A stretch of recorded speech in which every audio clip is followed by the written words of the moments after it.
The profits from today's drug prohibition now fund terrorism. The State Department says that's how bin Laden got some of his money. It's the money that's really causing the problems here. The drugs are dangerous without question, but the drug money is turning a disease into a plague. The drug war, say critics, is not just a war on our own people. It's a war on other people, mostly poor people who live in countries that produce our drugs. The United States spends billions trying to keep drugs out of America. But no matter how much we spend, or how many special police units are trained and equipped, or how many drug shipments police disrupt or intercept, it's had little impact on the amount of drugs found on America's streets. They keep coming.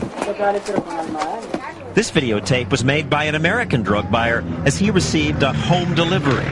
Take it on home to Grandma. It was a perfect drop. Put it right in the middle of the strip. So where do most of these drugs come from? Here, in Colombia, South America. This is a coca plant. It grows everywhere here. It's like a weed. The opium poppies are growing over there. Colombia produces most of America's heroin and most of its cocaine. The coca plants are cultivated by farmers like these men who carve out fields in the remote jungle. Every 4 months or so, they strip the plants of their leaves and use a weed whacker to shred them.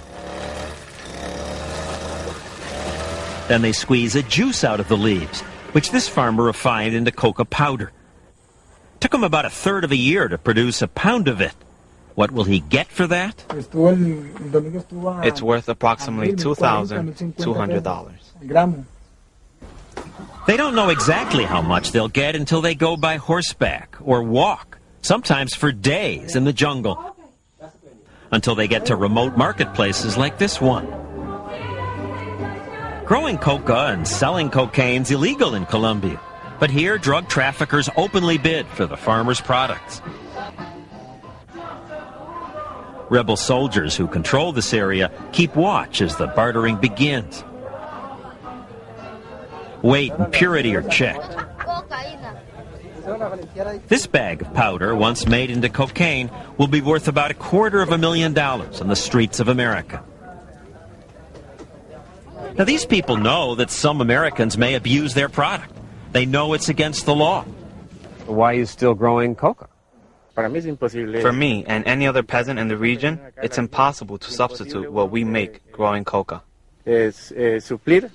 America spent millions trying to persuade these farmers to grow anything else. But because of drug prohibition, coca and poppies are so profitable, they've kept growing them. But the Clinton administration had a plan. It was called Plan Colombia. They'd persuade coca farmers to stop growing coca, to grow bananas and sugarcane instead. How? Well, they'd use a carrot and a stick. The carrot would be that they'd pay them something, give them some farm instruments.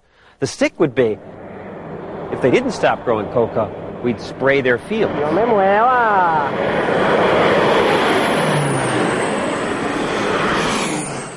And we are spraying them with herbicide that kills the coca and many other plants too.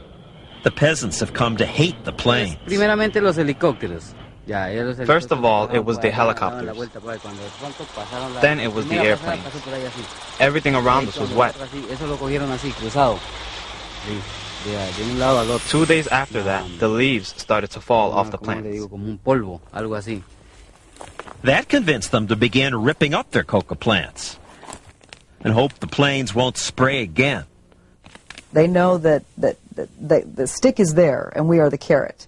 USAID official Karen Harbert says the carrot's all the money America gives Colombia in hopes farmers will grow something besides coca. We can certainly try and help him return to a legal activity. But will they? Whenever a farmer does this, it just makes coca more valuable to those who do grow it. It's the problem of prohibition economics. When you try to constrict supply, then that drives up the prices and the profits, and that lures more poor farmers into this economy. Sanho Tree works for a Washington group that opposes the drug war.